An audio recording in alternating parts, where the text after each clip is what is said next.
नमस्कार. मी Shrinivas Gogate, Shri charitable trust आणि उत्कर्ष मंडळ यांच्या वतीने डॉक्टर मुकुंद दातार आणि आपणा सर्वांचं इथे स्वागत करतो. कालच्यापेक्षा आज उपस्थिती अधिक आहे, त्यामुळे काल आपण त्यांचा जरी परिचय करून दिलेला असला तरी आज बरेच नवे चेहरे इथे दिसत आहेत. त्यामुळे एक थोडक्यात त्यांचा परिचय मी परत नव्याने करून देतो.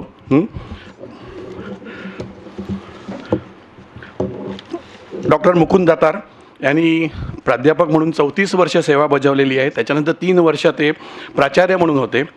संतश्रेष्ठ एकनाथांचे वाङ्मयीन व्यक्तिमत्व या विषयासाठी त्यांना PhD मिळाली. साहित्य सेवा त्यांच्याकडून भरपूर झालेली आहे. संत साहित्यपर समीक्षा ग्रंथ त्यांचे 6 आहेत. सांस्कृतिक विषयावर संपादित ग्रंथ 3 आहेत. सामाजिक विवरण ग्रंथ 1 आहेत. एक कविता संग्रह भावमुद्रा हा त्यांच्या नावाने प्रकाशित झालेला आहे. 2 DVDs आहेत. त्याच्यामध्ये भगवद्गीतेवरची 18 व्याख्यानं आणि नाथ भागवतावर 11 व्याख्यानं असा 2 DVDंचा संच त्यांचा उपलब्ध आहे. संपूर्ण महाराष्ट्रात, बृहन महाराष्ट्रात संत साहित्य आणि भारतीय संस्कृती विषयक 950हून अधिक व्याख्यानं त्यांची झालेली आहेत. साहित्य अकादमी दिल्ली, अखिल भारतीय मराठी साहित्य संमेलन, आकाशवाणी ह्या ठिकाणी अनेक चर्चासत्रात त्यांनी भाग घेतलेला आहे. पुण्याचं गीता धर्म मंडळ आहे, त्याचे ते अध्यक्ष आहेत. सकल संत विचारपीठ कोथरूड याचे पण ते अध्यक्ष आहेत. गीता दर्शन या मासिकाचे ते सल्लागार म्हणून काम करतात. वारणानगर कोल्हापूर आणि वडगाव शेरी पुणे इथल्या शिक्षण मंडळाचे ते सदस्य आहेत. साहित्य लेखन आणि वक्तृत्व सेवा याबद्दल 10 पारितोषिकं त्यांना मिळालेली आहेत. त्याच्यामध्ये महाराष्ट्र साहित्य परिषद व ग्रंथोत्तेजक सभा पुणे, पुबा भावे स्मृती समिती मुंबई असे ते पुरस्कार आहेत. त्यांची जी महत्त्वाची पुस्तकं आहेत त्याच्यात संतकवी एकनाथ, तुकामणे, मध्ययुगीन धर्मसंप्रदायी वाङ्मय, वारकरी संप्रदायाची प्रस्थानत्रयी, वारकरी विश्व आणि समर्थ रामदास, एकनाथांची बोधवाणी आणि भगवद्गीता काय शिकवते.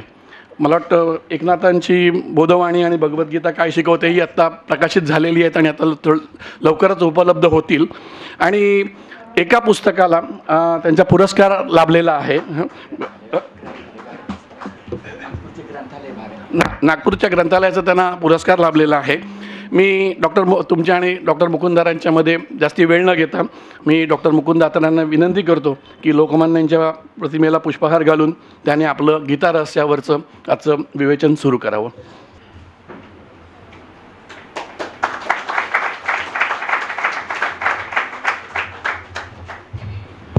व्याख्यान सुरू करण्यापूर्वी कालच्या व्याख्यानानंतर बऱ्याच जणांची त्यांची चर्चा झाली, आमची पण चर्चा झाली. तर कालच्या व्याख्यानातले काही मुद्देसुद्धा ते आधी हे करतील आणि मग गीता नाही ते त्यांच्या विनंतीला मान देऊन, स्वराज्य हा माझा जन्मसिद्ध अधिकार आहे आणि तो मी मिळवीनच की ते मी मिळवीनच याच्यावरती सध्या पार्ल्यामध्ये बरीच चर्चा चालू आहे. आम्हाला आमच्या दृष्टीने आणि व्याकरणाच्या दृष्टीने असं वाटतं की स्वराज्य हा माझा जन्मसिद्ध अधिकार आहे. तो त्यामुळे जन्मसिद्ध असल्यामुळे जन्माला आल्यामुळे मिळालेलंच आहे. तर आता जे मिळवायचं होतं ते त्यांना स्वराज्य मिळवायचं होतं, तर ते स्वराज्य मिळवीन हा त्यातला करेक्ट भाग आहे. कारण फ्रीडम त्यांनी काल सांगितलं, home rule is my birthright and I shall have it. त्याचं जेव्हा ट्रान्सलेशन झालं आहे तेव्हा केव्हा तरी हे झालेलं आहे. अशा अनेक त्रुटी आहेत. म्हणजे मी एका शाळेमध्ये एकदा व्याख्यानाला दिलं होतं तेव्हा लोकमान्यांचा जन्म चिखलगाव येथे झाला असं झालं आणि मी माझ्या भाषणात सांगितलं की नाही रत्नागिरी येथे झाला. तेव्हा एका शिक्षकांनी बसल्यावर म्हणाला, मला आजच कळलं म्हणे, इतके दिवस आम्ही चिखली हेच समजत होतो. तर अशा अनेक लोकमान्यांसमज गैरसमज आहेत. आपण या व्याख्यानमालेतनं ते दूर करणार आहोत. तर काल आम्ही जेव्हा त्यांच्याशी बोलत होतो तेव्हा ते पण म्हणाले की मलासुद्धा आत्ता विचार करता की ते हेच बरोबर आहे असं वाटतं. त्यावर आपण अधिक चर्चा करू. आपले पार्ल्यातलेच डॉक्टर पांडुरंग वैद्य त्यांची याच्यावरती काही थोडीशी वेगळी मतं आहेत. त्यांनी वेलकरांचे वगैरे रेफरन्स दिलेले होते, तर ते आपण ॲनालिसिस करून करेक्ट काय आहे. कारण मला वाटतं शिवाजी आपलं चौपाटीवर जो पुतळा आहे लोकमान्यांचा, तिथे जी पाटी आहे त्याच्यावरती स्वराज्य माझा जन्मसिद्ध अधिकार आहे आणि ते मी मिळवीनच असं छापलेलं आहे. आता ते शासनाने छापलं असल्यामुळे बरोबरच आहे की हे आपल्याला तपासून बघायला लागेल. तर अधिक ह्या विषयावर न बोलता मी डॉक्टर मुकुंद दातारांना विनंती करतो की त्यांनी आजचं प्रवचन सुरू करावं. ज्यांच्या सभागृहामध्ये आपण सर्व पार्लेवासी जाणकार श्रोतोगण विसावला आहात, ते उत्कर्ष मंडळाचं सभागृह आहे. त्या उत्कर्ष मंडळाचे माननीय पदाधिकारी, त्याचबरोबर माझे अंतरंग मित्र श्रीनिवास गोगटे, ज्यांचा आत्ता थोड्या वेळापूर्वी परिचय झाला, पण अनेक वर्ष मी त्यांना नावानं ओळखून आहे, ते दीपकजी घैसास. आणि आपण सर्व पार्लेवासी आणि पार्ले परिसरातील लोकमान्य टिळक प्रेमी सुहृदजन हो. आत्ता श्रीनिवासजी म्हणाले की तो का ते हा वादाचा विषय आहे. तो वादाचा विषय माझं बोलणं संपल्यानंतर जी प्रश्नोत्तरं असतील त्यातल्या पहिल्या प्रश्नात तो गृहीत धरून मी सांगायचा प्रयत्न करीन. पण आत्ता तो विषय मी बाजूला ठेवतो, कारण ज्या विषयाकडे आपल्याला जायचं आहे त्याच्यावरच आपण लक्ष केंद्रित करूया. काल पाहिलं लोकमान्यांची ज्ञानसाधना. आज पाहतो आहोत लोकमान्यांचं गीता रहस्य. मात्र लोकमान्यांच्याकडे जात असताना काल ज्या शब्दात आपण या महापुरुषाला मानवंदना दिली त्याचं पुन्हा एकदा स्मरण करूया. कारण आपल्या सगळ्यांना माहिती आहे की उगवणारा नवा दिवस जेव्हा सुरू होतो तेव्हा त्याच सूर्यनारायणाची आणि त्याच आपल्या घरातल्या श्री गणपतीची किंवा देवाची आपण नित्यपूजा करतो. ती देवासाठी नसते, आपल्यासाठी असते. तसं आजही दुसऱ्या व्याख्यानाकडे वळताना लोकमान्यांची शब्दपूजा मी बांधली तर तुम्हालाही आवडेल आणि मलाही आवडेल. ही शब्दपूजा कालच्या शब्दामध्ये वापरूया, उपयोगात आणूया. पहिला मुद्दा असा की लोकमान्य म्हणजे भारतवर्षाचे, भारत राष्ट्राचे, आपल्या देशाचे राष्ट्रपुरुषोत्तम. हा शब्द काल आपण उच्चारला होता, राष्ट्रपुरुषोत्तम. आणि त्यासाठी 4 बिरुदांचा आपण उल्लेख केला होता. आज 5वं बिरुद त्याला जोडलं जाणार आहे. ती 4 बिरुदं कोणती होती? तर पहिलं बिरुद असं होतं की या भारतामध्ये स्वराज्य हा शब्द उच्चारलाही जात नव्हता. त्या कालखंडामध्ये पुण्याहून आणि देशातून हुंकार उठला की स्वराज्य हा माझा. अशा प्रकारे स्वराज्याचा मूलमंत्र सांगणारे लोकमान्य, हे पहिलं बिरुद. दुसरं बिरुद, भारत देश होता, प्राचीन कालखंडापासून होता, पण निद्रिस्त होता. त्याचा स्वाभिमान संपला होता. त्याचा स्वाभिमान पुन्हा एकदा जागा केला पाहिजे म्हणून प्रसंगी तुरुंगात गेलं पाहिजे. जी बंदिशाला आहे ते प्रासाद मानलं पाहिजे, असं या देशाला स्वतःच्या कर्तृत्वानं, कार्यातनं, करणीतनं शिकवणारे लोकमान्य. तिसरी गोष्ट आपण पाहिली, केसरीकार लोकमान्य. तिसरं बिरुद कसे केसरीकार? तर आपल्या वाणीनं आणि लेखणीनं या देशातला पुरुषार्थ जागवला पाहिजे म्हणून नावही केसरी आहे. हा नरकेसरी आहे. आणि या नरकेसरीच्या गर्जनेनं जे कोणी मदांध हत्ती होते त्यांना निश्चितपणे कंप सुटला, अशी इतिहासाची साक्ष आहे. त्यामुळं वाणी आणि लेखणीनं पुरुषार्थ जागवणारा नरकेसरी केसरीकार लोकमान्य हे त्यांचं तिसरं बिरुद आहे. काल आपल्यातले जे उपस्थित होते त्यांना आठवत असेल, एकाच वाक्यात कालच्या व्याख्यानाचा गोषवारा सांगूया. लोकमान्यांच्या जीवनात एक द्वंद्व होतं. ते लपलेलं होतं, पण अभ्यासकांना ते दिसतं की मी ज्ञान सूर्याच्या जवळ जाऊ का कर्मयोग करून स्वातंत्र्य सूर्याच्या जवळ जाऊ. म्हणजे मी वैयक्तिक मोक्ष साधना ज्याला म्हणता येईल अशी ज्ञान साधना करू का समष्टी शरण उपासना करण्यासाठी मी कर्मयोग आचरू. ज्ञानयोग की कर्मयोग हे द्वंद्व ज्यांच्या जीवनामध्ये होतं आणि व्यष्टी ही समष्टीसाठी होते असं आपल्या वागण्यातून ज्याने उत्तर दिलं ते लोकमान्य, जे काल आपण पाहिले लोकमान्यांची ज्ञान साधना. आणि आज त्या विषयाकडे जाऊया की लोकमान्यांचं गीता रहस्य. गीता रहस्य हा शब्द आता 100 वर्ष होत आली म्हणून थोडा झिजल्यागत झाला आहे. पण ज्या कालखंडात लोकमान्यांनी गीता रहस्य शब्द लिहिला, हा शब्द पूर्वी कोणी वापरलेला नाही आहे. गीतेचंही काही रहस्य असतं, गीताशास्त्राचं काही रहस्य असतं, त्यातही काही गूढ आहे ते उलगडून आणि उकलून दाखवलं पाहिजे. असं काल म्हटल्याप्रमाणे सिद्धी प्राप्त झालेल्या एखाद्या उपनिषदकार ऋषीप्रमाणे ज्याची वाणी दुमदुमली ते गीता रहस्यकार लोकमान्य. कालचा धागा पकडून घेऊया. काल मी असं विधान केलं की 29 डिसेंबर 1916 लखनौमध्ये ते प्रसिद्ध वाक्य उच्चारताना लोकमान्य टिळकांनी स्वराज्य मिळवण्याचा जो काही एक आराखडा, जी काही एक आंदोलनाची दिशा, बांधकामाच्या भाषेमध्ये बोलायचं तर ब्ल्यू प्रिंट ही करून ठेवली होती, दिली होती देशाला, त्याच्यावरच नंतरच्या कालखंडात इमारत बांधली. आणि चांगली गोष्ट आहे, त्याच्यावरच इमारत बांधली गेली, त्या वाटेनंच माणसं गेली. आणि सर्व काल बोललो प्रजासत्ताकाच्या सर्व शिल्पकारांनी मान्य केलेलं आहे. हे जर ध्यानामध्ये घेतलं तर लोकमान्य टिळक हे त्या गीता रहस्याचं रहस्य म्हणून काय सांगतायत.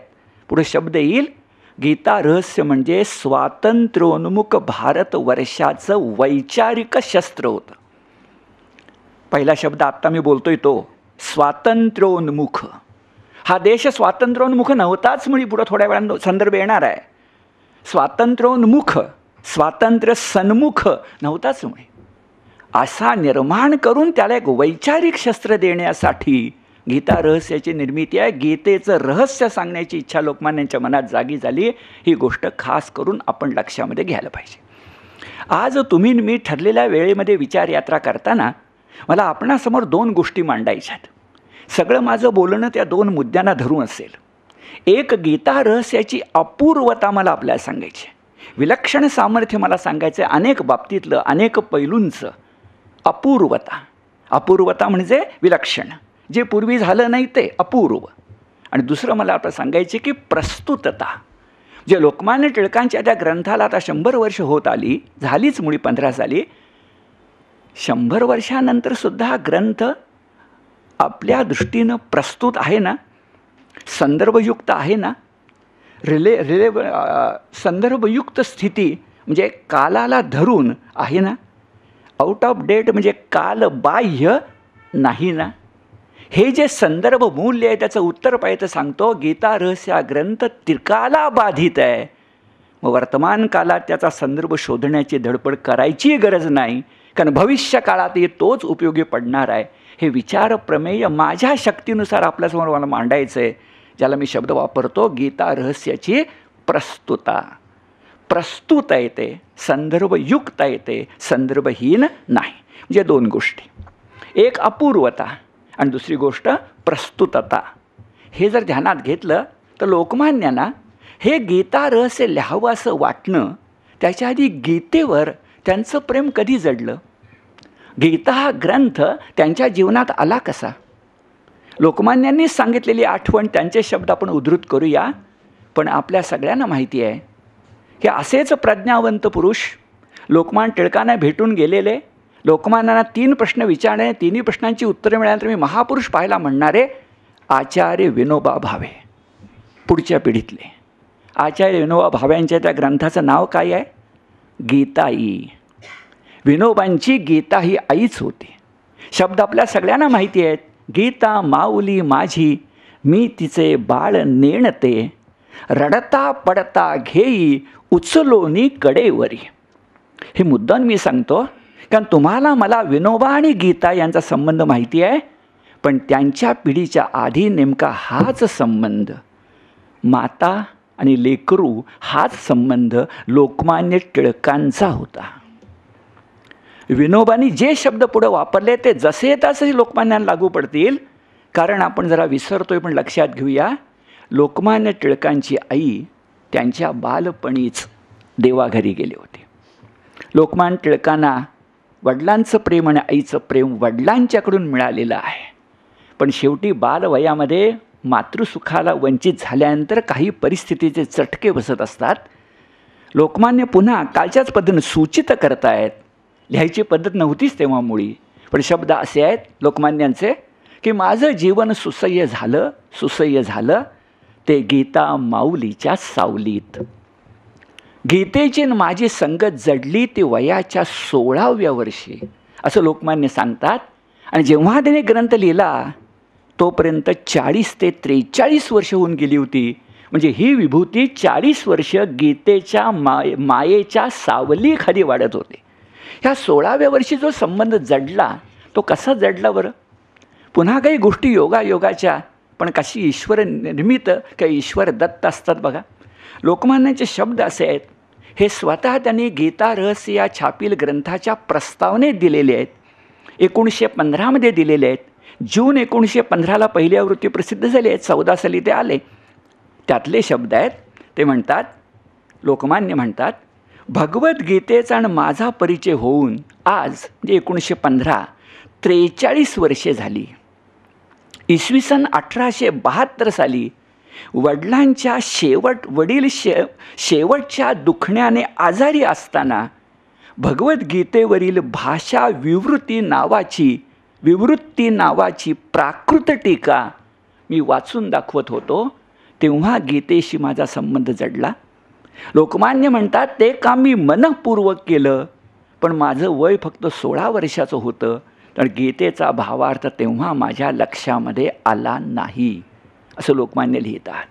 आणि पुढं ते लिहितात, जे तुमच्या माझ्यासाठी महत्त्वाचं आहे, बालपणी जे संस्कार होतात ते इतके दृढ असतात, इतके घट्ट असतात की ते आयुष्यभर सोबत करतात, ते लोकमान्य सांगतात. आणि मग म्हणतात, ते बालपणी गीताप्रेमाचे संस्कार वडिलांच्याकडून नकळत जे माझ्यावर झाले, भाषा विवृत्ती या प्राकृत टीकेतून, त्याला धरूनच मी नंतर शाळा कॉलेजमध्ये, त्यांचे शब्द आहेत, शाळा कॉलेजमध्ये संस्कृत इंग्रजीचा अभ्यास केल्यानंतर गीतेवरची सर्व संस्कृत भाष्य, गीतेवरच्या सर्व टीका, संस्कृत आणि इंग्रजीमधली गीतेवरची विवेचनं सर्व मी वाचली.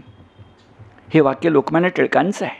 काल मी जे बोललो होतो, व्यासंग प्रियता, लोकमान्यांची ज्ञान साधना अशा छोट्या छोट्या गोष्टीतून सुद्धा प्रकट होते.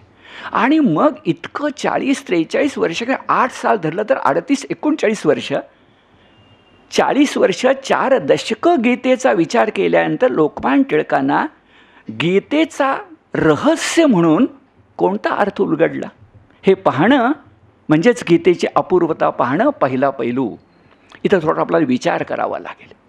लोकमान्य स्वतः म्हणतायत की 4 दशकं गीतेचा मी विचार करत होतो, त्या गीतेचं रहस्य कोणतं, गीतेचा अर्थ कोणता.